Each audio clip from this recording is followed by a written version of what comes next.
आप देख रहे हैं फास्ट भारत, सबसे फास्ट। मारवाड़ी युवा मंच स्टील सिटी सुरभि शाखा के द्वारा छोटे शहर बड़े सपने कैसे पूरे किए जा सकते हैं विषय पर एक कार्यशाला और संयोग हम सफ़र की तलाश के पोस्टर विमोचन का आयोजन किया गया। कार्यक्रम का उद्घाटन अतिथियों के द्वारा दीप प्रज्वलित कर किया गया। कार्यक्रम में मुख्य अतिथि के रूप में जुगसलाई के विधायक मंगल कालिंदी और विशिष्ट अतिथि के रूप में कोलकाता से आए भारत सरकार संचार मंत्रालय के डिप्टी कंट्रोलर सीए विवेक ड्रोलिया, समाज सेवी संजय देबुका, विमल रिंगसिया, प्रांतीय महामंत्री अरुण गुप्ता और अन्य मौजूद थे। कार्यक्रम की अध्यक्षता मनीषा संघी और संचालन संयोजक पारुल चेतानी के द्वारा किया गया। कार्यक्रम में सचिव कविता अग्रवाल, कोषाध्यक्ष मुस्कान अग्रवाल, संयोजक विनीता नरेड़ी, उषा चौधरी, उमेश शाह, कमल अग्रवाल, सुरेश कुमार कांवटिया, सांवरमल अग्रवाल, कैलाश सरायवाला समेत सुरभि शाखा की महिलाएं मौजूद थीं। संयोग हम सफर की तलाश जो है विमोचन है, उसमें ये क्या फायदा होगा? जी, बहुत ही इम्पोर्टेंट इनिशिएटिव है, बहुत ज़रूरी है ये, खासकर सामाजिक इनिशिएटिव जो लिया गया है यहाँ के सुरभि शाखा ने इनिशिएटिव लिया है। तो हमें सबको पता है कि कहीं ना कहीं एक इन्फॉर्मेशन गैप रहता है लोगों को, हर किसी को अपने घर में अपने बच्चों की शादी करानी है बट पता नहीं होता कि कहाँ अच्छे रिश्ते हैं। तो अगर इस तरह से शाखा काम आ सकती है, क्या वो दो लोगों को साथ जोड़ सकती है इस कार्य में, अगर वो हेल्प भी कर सकते हैं। आज टेक्नोलॉजी का बहुत बड़ा माध्यम है, जैसे अभी सचिव जो है कविता जी वो बता रही थी कि व्हाट्सएप का यूज़ करके सारे डिटेल्स फॉरवर्ड किए जाए। तो अगर किसी भी माध्यम से फेसबुक, सोशल मीडिया, इंस्टाग्राम और व्हाट्सएप, इस माध्यम से अगर ये शाखा लोगों को जोड़ सकती है और अच्छे रिश्ते दो लोगों को मिला सकती है तो इससे अच्छा कार्य बन सकता है। द्वारा आयोजित संयोग कार्यक्रम में हम उपस्थित हुए हैं और साथ ही साथ शाखा के सभी पदाधिकारीगण हैं। निश्चित रूप से हमने कई ऐसा कार्यक्रम इन लोगों का देखा है और स्वयं उपस्थित भी हुए हैं। एक दो जोड़े को शादी कराकर बहुत ही लगता है कि अपने परिवार के बच्चों की तरह जो है तन मन धन सब समर्पित होकर शादी कराना, एक दूसरे को जोड़ना, ये बहुत बड़ी उपलब्धि है। और शिक्षित को लेकर अगर हम देखें तो सही बात है, ग्रामीण क्षेत्र के लोग शहरी क्षेत्र में जाएं और किस तरह वो डेवलप करेंगे उनकी चिंता भावना है। और हमारी राज्य सरकार के आदरणीय मुख्यमंत्री महोदय ने एक स्कीम निकाला है जो बच्चे असमर्थ हैं पढ़ने लिखने में, ऐसे बच्चों को विदेश में भी पढ़ने लिखने का, शिक्षाकरण करने का जो योजना निकाली है, ये बहुत बड़ी उपलब्धि है। और सुरभि शाखा को तो मैं तहे दिल से धन्यवाद देना चाहूँगा कि इनका हर कार्यक्रम समाज को जोड़ने का होता है और समाज के लिए जो काम करते हैं। कोरोना के कारण पिछले करीब 1.5 साल से सभी स्कूल बंद हैं। इससे बच्चों की पढ़ाई पर अच्छा खासा असर पड़ा। इसे देखते हुए झारखंड पुलिस ने आम जन से आह्वान किया है कि उनके घर में पुराने बड़े स्मार्टफोन उन्हें दें ताकि वे गरीब तबके के बच्चों को स्मार्टफोन प्रदान कर उनकी पढ़ाई पूरी करा सके। इसी अभियान में जुड़ते हुए माधुरी दीक्षित फैन पप्पू सरदार ने 3 स्मार्टफोन खरीदकर साकची थाना प्रभारी को दिया है। उनका मानना है कि और भी लोग जो सक्षम हैं इस अभियान से जुड़े और बच्चों की पढ़ाई में मदद करें। जैसे पुराने लोग अपनी पुरानी किताबें गरीब बच्चों को दान कर दिया करते थे, उसी प्रकार लोग पुराना फ़ोन गरीब बच्चों को दान करें। वहीं साकची थाना प्रभारी का मानना है कि पप्पू सरदार इस तरह के सामाजिक कार्यों में हमेशा बढ़ चढ़कर हिस्सा लेते आए हैं और इस बार भी उन्होंने अच्छा योगदान दिया है। इससे समाज में एक अच्छा उदाहरण जाएगा और इनसे प्रेरणा लेकर लोग आगे आएंगे। ये मेरी सोच नहीं है, ये मेरे झारखंड राज्य की पुलिस की सोच है और इस पुलिस सोच के लिए सभी लोगों को, पुलिस के जितने भी अधिकारी हैं सबको सलूट करना चाहिए। और अपने हर पूरे राज्य में जितने भी हमारे राज्य के झारखंड के थाना क्षेत्र हैं, हर जगह पर लोगों को चाहिए जिस तरीके से वो चाहते हैं कि अपने बच्चों की पुरानी किताबें किसी और बच्चों को दें ताकि वो बच्चे आगे जाके और पढ़ सकें। तो उनके मनों में ये आना चाहिए कि अगर हमारे घर पर कोई फ़ोन कम काम कर रहा है या फ़ोन उतना काम नहीं कर रहा है तो उस फ़ोन को सही करा के अपना आधार कार्ड लाएं। जिस थाना क्षेत्र में रहते हैं वो अपना उस थाना क्षेत्र में वो मोबाइल को जमा दे दें, ताकि उनके आधार कार्ड के अनुसार उनको स्लिप भी मिलेगा कि उन्होंने मोबाइल दिया है। और सरकार को जागरूक करें, सरकार जागरूक भी बच्चों को कर पाएगी। जिन बच्चों के पास मोबाइल नहीं है वो बच्चों के पास वो मोबाइल भी चल जाएगा। इस तरीक़े से लोगों को चाहिए कि वो आएँ, आके अपने अपने घरों के जितने भी पुराने मोबाइल हैं वो नए मोबाइल दे सकते हैं, नए दे दें, पुराने दे दें, ताकि बच्चे आगे पढ़ सकें। सबको पता है कि ऑनलाइन पढ़ाई हो रही है और आगे भी काफ़ी दिन ऑनलाइन ही पढ़ाई होगी। सभी से गुजारिश है कि प्लीज़ आप लोग आगे आइए और पूरी झारखंड पुलिस की मदद कीजिए। पप्पू जी का योगदान ये आज पहली बार नहीं है। पप्पू जी का योगदान पूरे जमशेदपुर ज़िले के लिए हमेशा होता आया है। कोविड काल में इन्होंने करीब कितने सारे लोगों को मास्क बांटे, कितने सारे लोगों को सैनिटाइजर बांटे, और उसी क्रम में आज झारखंड पुलिस की ओर से एक पहल चली थी कि गरीब बच्चों, मेधावी बच्चे जो मोबाइल के अभाव में अपनी पढ़ाई नहीं कर पा रहे हैं, उन सारे लोगों को पढ़ाई करने के लिए मोबाइल की आवश्यकताओं को देखते हुए इन्होंने समाचार का अध्ययन किया और बिना हमसे परमिशन, चाहे बिना जानकारी के स्वयं थाना आए और आज 3 नया मोबाइल इन्होंने जब्त किया जी। 3 नया मोबाइल इन्होंने आज गरीब मेधावी बच्चों के लिए थाना को सहयोग दिया है। जमशेदपुर के बिरसा नगर जोन नंबर 3 रमणी काली मंदिर के समीप पुल की स्थिति काफ़ी दयनीय हो गई है। वर्षों पूर्व बने यह पुल की स्थिति काफ़ी जर्जर है। बिरसा नगर में काफ़ी घनी आबादी है। विजया गार्डन, आस्था टेंट सिटी और तमाम बिरसा नगर बस्तीवासी इसी पुल के रास्ते आना जाना करते हैं, जिससे दुर्घटना की आशंका बनी हुई है। स्थानीय लोगों का कहना है कि यहाँ हमेशा एक्सीडेंट होते रहता है और यह पुल नहीं बनाया जाएगा तो ध्वस्त हो जाएगा।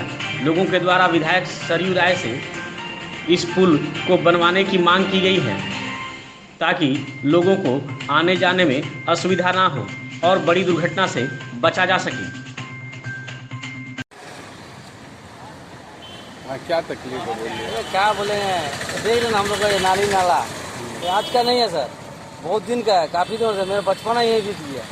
और छोटा पुल जब से बना है ऐसे ही है ये रोड। इसमें विजय गार्डन बन गया, बस्तु बिहार बन गया, लुपुंडी जाना हाईवे बन गया, लेकिन ये पुल का भी ज़िंदगी भी नहीं सुधरा है ना। अब हम किसको बोलेंगे, हम लोग आम जानता आदमी, इसे तो कोई जानता ही नहीं आदमी। यही हाल है, किसी को बोलने जाते हैं तो कुछ इसका कोई सुनवाई नहीं। यही दिक्कत हम लोग समझता है। क्या नाम है? कैलाश लोहार, 3 नंबर जोन, डूंगरी पर मेरा घर है, यहीं सामने में। यही मेरा घर है बगल वाला। तो काफ़ी दिनों से है, आज से नहीं है, कम से कम 15-16 साल हो गया। वैश्विक महामारी कोरोना के कारण छात्र छात्राओं का भविष्य अधर में लटक गया है। हालांकि कुछ तो सरकार के रहमो करम पर पढ़ रहे हैं और कुछ आंदोलन की राह पकड़ रहे हैं। ऐसा ही एक मामला लॉ के छात्रों का है, जहां कुल्हान विश्वविद्यालय के सत्र 2019 से 2022 के लॉ के छात्र सेमेस्टर 1 में प्रमोशन की मांग को लेकर जमशेदपुर कोऑपरेटिव लॉ कॉलेज के समक्ष अनिश्चितकालीन भूख हड़ताल पर बैठ गए हैं।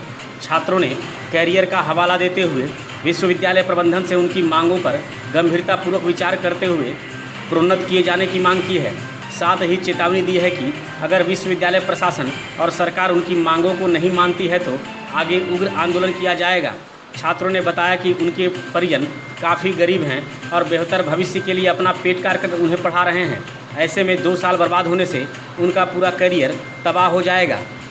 हमारी मांगे पूरी करो, पूरी करो, पूरी करो। यूजीसी मुर्दाबाद, मुर्दाबाद, मुर्दाबाद। प्रमोशन देना होगा, देना होगा, देना होगा। प्लान बीसी मुर्दाबाद, मुर्दाबाद, मुर्दाबाद। प्लान बीसी मुर्दाबाद, मुर्दाबाद, मुर्दाबाद। सेमेस्टर 1 को प्रमोशन देना होगा, देना होगा, देना होगा। प्लान बीसी मुर्दाबाद, मुर्दाबाद, मुर्दाबाद। क्या आप लोग आज कोऑपरेटिव लॉ कॉलेज परिसर में हम सब सत्र 2019-22 के सेमेस्टर 1 के छात्र हम लोग हैं। आज विगत 2 साल हो चुका है एडमिशन लेने के बाद, लेकिन आज तक ना कोई एग्ज़ाम हुआ ना प्रमोशन किया गया। आज हम लोग कितना सपना लेकर, कितना आशा लेकर हम लोग एडमिशन लिए थे कि हम लोग मतलब जो हम लोग तो पटमदा मतलब गरीबी क्षेत्र से आते हैं, हम लोग बकरी बेच के गाय बेच के हम लोग एडमिशन लिए थे, क्या वो वकील बनेंगे, माँ बाप का सपना को पूरा करेंगे। लेकिन आज हम लोग का भविष्य में अंधकार में हो गया है। लेकिन हम लोग कहना चाहते हैं इस सरकार से, कोल्हान विश्वविद्यालय के वाइस चांसलर से, कि जल्द से जल्द हम सेमेस्टर 1 को प्रमोट कराया जाए, अन्यथा हम लोग आंदोलन आज सड़क पर उतरे। यहाँ से लेकर भूख हड़ताल से रह करके शांतिपूर्ण तरीके से हम लोग जितना भी आंदोलन करने की जरूरत पड़ेगा हम लोग करेंगे, कभी पीछे नहीं हटेंगे जब तक हम लोग सेमेस्टर 1 का प्रमोशन न कर दी जाए। हम लोग लॉ कॉलेज के स्टूडेंट्स हैं और हमारा बैच 2019-22 है। हम सब इसमें फॉल करते हैं और प्रॉब्लम ये है कि 2 साल से हम लोग अपने पहले सेमेस्टर का वेट कर रहे हैं कि एग्जाम्स हो और हम आगे फ्यूचर में अपने जो भी एक लिमिटेड एज है जिनका, वो अपने लाइफ में कुछ कर पाए। क्योंकि देखिए क्या है कि 2 साल से कॉलेज ये टाइम दिया जा रहा है, बोल रहा है ऑनलाइन हमसे क्लासेस लिए जा रहे हैं, लेकिन हमें प्रमोशन के बारे में कुछ बोला नहीं जा रहा। यहाँ तक कि हम वीसी से भी मिल के आए कोल्हान यूनिवर्सिटी के, उन्होंने भी समझाना दिया कि इस बारे में हम आगे कुछ डिसाइड करेंगे, लेकिन अभी तक कुछ नहीं हुआ। अंडर ग्रेजुएशन में भी जो देख रहे हैं कि कोल्हान में जो फॉल करते हैं उनके सेशंस भी ऐसे ही बिना एग्जाम्स के प्रमोट किए जा रहे हैं। बट सिर्फ लॉ का जो 2019-22 बैच है उसी को पॉज एक जगह पे रखा गया है, एग्जाम्स ना लिया जा रहा है, सिर्फ ऑनलाइन क्लासेस का बहाना किया जा रहा है कि क्लासेस लिया जाएगा। लेकिन जब हम लोग डिमांड करें कि हमें बिना ऑनलाइन एग्जाम्स के ऐसे प्रमोट किया जाए, तो इस चीज़ को लेकर ना हमारा कॉलेज हमें सपोर्ट कर रहा है, ना हमें कोल्हान की तरफ से कोई सपोर्ट मिल रहा है। हम लोग अपने फ्यूचर को लेके बहुत ही वरीड हैं। हम चाहते हैं कि इस चीज़ को सीरियसली लिया जाए। इवन हम ये गवर्नमेंट से भी डिमांड करते हैं कि इस चीज़ को लेके सीरियसली कोई स्टेप ले कि जितने स्टूडेंट्स, जो पूरे 120 स्टूडेंट्स हैं जो वेट कर रहे हैं, बहुत दिक्कतों से सबने एग्जाम्स दिए, एंट्रेंस एग्जाम्स दिए और वो फ्यूचर में कुछ करना चाहते हैं। 2 साल का जो डिले है वो बहुत ही बुरा डिले है। We all are waiting and we are looking forward for our bright future. 120 students हैं। गालूडीह थाना क्षेत्र अंतर्गत गालूडीह बाजार में बीती रात अज्ञात चोरों के द्वारा एक दुकान में चोरी की घटना को अंजाम दिया गया है। बाजार में तुलसी दत्त के गल्ला दुकान में अज्ञात चोरों ने टीना काटकर नगद राशि समेत कुछ सामानों की चोरी कर ली। घटना की सूचना मिलने पर घाटशिला के पुलिस निरीक्षक हीरालाल महतो और गालूडीह थाना प्रभारी विकास जायसवाल पुलिस जवानों के साथ घटनास्थल पहुंचे, जहां पुलिस के द्वारा मामले की छानबीन की गई। दुकानदार तुलसी दत्त के मुताबिक अज्ञात चोरों ने टीना काटकर 11,000 रुपये नगद बक्से में रखे, 3,000 रुपये खुचरा और 1 पैकेट साबुन की चोरी कर ली। वहीं खुदरा पैसे को निकालते हुए बक्से को चोरों के द्वारा झाड़ी में फेंक दिया गया है। चाकुलिया प्रखंड के सरडीहा पंचायत के पाकुड़िया गांव में 2 दिनों पूर्व 100 केवीए का ट्रांसफार्मर खराब हो गया था, जिस कारण ग्रामीण उपभोक्ता काफ़ी परेशान थे। इसकी सूचना ग्रामीणों के द्वारा स्थानीय विधायक समीर कुमार महांती को दी गई। विधायक ने विद्युत विभाग के अधीक्षण अभियंता से बात कर अविलंब एक नया 100 केवीए का ट्रांसफार्मर ग्रामीणों को उपलब्ध कराया। ग्रामीणों के द्वारा इस अवसर पर विधायक का आभार भी जताया गया। मौके पर स्वपन महतो, गौतम महतो, विनय महतो, अमूल्य महतो, असीम महतो, बड़ा महतो और अन्य भी मौजूद थे। चाकुलिया शहर के मनोहरलाल +2 उच्च विद्यालय में एक कार्यक्रम का आयोजन किया गया। कार्यक्रम में मनोहरलाल मध्य विद्यालय के सेवानिवृत्त हुए सहायक शिक्षक पुलक रंजन महापात्र को भावभीनी विदाई दी गई। इस मौके पर मुख्य अतिथि के रूप में मौजूद स्थानीय विधायक समीर महंती के द्वारा सेवानिवृत्त सहायक शिक्षक के कार्यों की सराहना करते हुए उन्हें धन्यवाद दिया गया। मौके पर सेवानिवृत्त सहायक शिक्षक पुलक रंजन महापात्र को शॉल ओढ़ाकर और गुलदस्ता भेंट कर सम्मानित किया गया। इस मौके पर शंभुनाथ मल्लिक, बापी महंती, रामकृष्ण महापात्र, देवाशीष दास, जितराय सोरेन, मानिक हेम्ब्रम, राजीव महापात्र, बुलबुल मंडल, मिथुन कर, विश्वजीत भोल और अन्य भी मौजूद थे। धालभूमगढ़ प्रखंड अंतर्गत जोड़सोल और बांसकठिया मौजा स्थित झारखंड ऊर्जा संचरण निगम लिमिटेड रांची के अंतर्गत 132/33 kV GSS Dhalbhumgarh grid sub station के बगल में उत्तर दिशा में एक व्यक्ति के द्वारा घेराबंदी का कार्य कराया जा रहा है। इसे रुकवाने को लेकर प्रबंधक संचलन अनुमंडल धालभूमगढ़ के राहुल कुमार उरांव के द्वारा अंचल अधिकारी को एक आवेदन दिया गया है, जिसमें यह कहा गया है कि यह ग्रिड सब स्टेशन का निर्माण 1962 से 63 में तत्कालीन बिहार राज्य विद्युत बोर्ड के द्वारा कराया गया था। इसके एक भाग में ग्रिड सब स्टेशन और दूसरे भाग में आवासीय कॉलोनी स्थित है। इतने दिन तक किसी ने भी यहाँ भूमि पर अपना हक नहीं जताया, परंतु अब एक व्यक्ति के द्वारा इस भूमि के समीप अपनी ज़मीन होने का दावा कर मजदूरों से गड्ढा करवाया जा रहा है और घेराबंदी का कार्य शुरू कराया जा रहा है। इस दौरान मजदूरों के द्वारा आवासीय कॉलोनी में जलापूर्ति होने वाले पाइप को भी क्षतिग्रस्त कर दिया गया है। शिकायत किए गए आवेदन के मुताबिक व्यक्ति के द्वारा ग्रिड सब स्टेशन की उत्तर दिशा में कुआं और पंप हाउस के समीप अपनी जमीन होने का दावा किया जा रहा है। धालभूमगढ़ के कार्यालय सभागार में घाटशिला के अनुमंडल पदाधिकारी सत्यवीर रजक की अध्यक्षता में सभी बीएलओ और सुपरवाइजर की एक बैठक संपन्न हुई। बैठक में प्रखंड अंतर्गत चिन्हित मतदान केंद्र जहां ईपी रेशियो कम है वहां स्पेशल कैंप और डोर टू डोर सर्वे कराते हुए ईपी रेशियो बढ़ाने का निर्देश दिया गया। सभी बीएलओ को निर्देश दिया गया कि 18 वर्ष से अधिक उम्र के लोगों को मतदाता सूची में जोड़ा जाए और लिंगानुपात पर भी ध्यान दिया जाए ताकि अधिक से अधिक महिला मतदाता का नाम सूची में जोड़ा जा सके। सभी सुपरवाइजर और बीएलओ को आपस में समन्वय स्थापित करते हुए प्रपत्र 6, 7 और 8 तथा गरुड़ा ऐप के माध्यम से जो भी आवेदन प्राप्त हो रहे हैं उसका प्रतिवेदन प्रतिदिन कार्यालय में भेजने की बात कही गई। सुपरवाइजर को यह भी निर्देश दिया गया कि मतदान केंद्रवार सप्ताह में प्रतिवेदन तैयार करेंगे, जिसमें कितना आवेदन प्राप्त हुआ है, प्राप्त आवेदन में कितनी एंट्री हुई है, सभी जानकारी सुस्पष्ट करें। इसके साथ ही मतदान केंद्र में उपलब्ध मूलभूत सुविधाओं की भी समीक्षा की गई। बैठक में सहायक निर्वाचन निबंधन पदाधिकारी सह अंचल अधिकारी सदानंद महतो, प्रखंड समन्वयक सोनी हेम्ब्रम और अन्य कर्मी भी मौजूद थे। धालभूमगढ़ के राजबाड़ी नरसिंहगढ़ सरस्वती शिशु मंदिर में एक रक्तदान शिविर का आयोजन शुक्रवार को किया गया। शिविर का आयोजन राजबाड़ी मानव सेवा समिति नरसिंहगढ़ और स्वास्थ्य सुरक्षा संघर्ष समिति धालभूमगढ़ की ओर से संयुक्त रूप से किया गया। इस शिविर का उद्घाटन मुख्य अतिथि प्रभारी बीडीओ सह सीओ सदानंद महतो, जिला पार्षद आरती सामद, पंचायत समिति सदस्य रत्ना मिश्रा, रंजन सिंह देव, वासुदेव सिंह, विशाल नमाता, अंबिका दास और मनीषा अग्रवाल के द्वारा संयुक्त रूप से दीप जलाकर किया गया। शिविर में कुल 102 यूनिट रक्त संग्रह किया गया, जिसमें 5 महिलाओं ने भी बढ़ चढ़कर रक्तदान किया।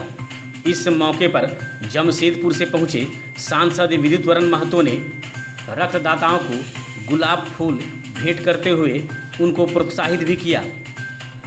शिविर में मुख्य रूप से कुर्मी संस्कृति विकास समिति के अध्यक्ष सह प्रखंड के उप प्रमुख सपन कुमार महतो, मुखिया बिलासी सिंह, प्रखंड शिक्षा प्रसार पदाधिकारी राम नरेश राम, फकीर चंद्र अग्रवाल, हर प्रसाद सिंह सोलंकी, प्रोफेसर इंदल पासवान समेत अन्य भी मौजूद थे। इस शिविर को सफल बनाने में नंदन सिंह देव, रंजन सिंह देव, अंबिका दास, मुन्ना तिवारी, काजल धल, आदिल मुर्तजा हुसैन, पिंटू गुप्ता, चंदन नारायण देव, ओम प्रकाश सिंह, अंजन नारायण देव, सुमन नारायण देव, निर्मल सिंह देव, विश्वजीत री, ललित दास और अन्य की भूमिका सराहनीय रही। बहरागोड़ा के प्रखंड कार्यालय सभागार में प्रखंड विकास पदाधिकारी राजेश कुमार साहू की अध्यक्षता में मनरेगा और आवास योजना की समीक्षात्मक बैठक की गई। बैठक में मनरेगा अंतर्गत मानव दिवस का सृजन संचालित योजना का पंचायतवार समीक्षा किया गया। डिमांड के लिए पंचायतवार लक्ष्य निर्धारित किया गया है, जिसे सभी रोजगार सेवकों को लक्षित कर पूरा करने का निर्देश भी दिया गया। आम बागवानी में गड्ढा खुदाई का लक्ष्य पंचायतवार पूरा करने के लिए निर्देश दिया गया और कीटनाशक खाद का सही उपयोग करने के लिए लोगों को जानकारी देने का निर्देश दिया गया। खराब प्रदर्शन करने वाले नीचे से 5 पंचायत के रोजगार सेवक को चेतावनी देते हुए मनरेगा के कार्य में रुचि लाने और लक्ष्य प्राप्त करने का निर्देश दिया गया। कार्य में रुचि नहीं लाने और लक्ष्य प्राप्त नहीं करने पर कार्रवाई करने की बात प्रखंड विकास पदाधिकारी के द्वारा कही गई। इसके साथ ही प्रधानमंत्री आवास योजना अंतर्गत पंचायतवार लंबित आवासों की भी समीक्षा की गई। बहरागोड़ा के मौदा पंचायत भवन में कोविशील्ड का वैक्सीन लोगों को दिया गया। इस दौरान करीब 250 डोज वैक्सीन लोगों को दिया गया। मौके पर स्थानीय विधायक समीर कुमार महंती ने पहुंचकर वैक्सीनेशन कार्य का निरीक्षण करते हुए लोगों को वैक्सीन लेने के लिए प्रोत्साहित भी किया। इसके अलावा विधायक के द्वारा स्थानीय लोगों को वैक्सीन के लिए जागरूक भी किया गया। मौके पर झामुमो नेता आदित्य प्रधान, असित मिश्रा, रास बिहारी साव, अरुण बारिक, भूपति नायक, राजू मैती, पप्पू राउत, जदुपति राणा, बहादुर पुष्टि, राजीव लेंका, दशरथ माइती, रवि बेरा और अन्य भी मौजूद थे।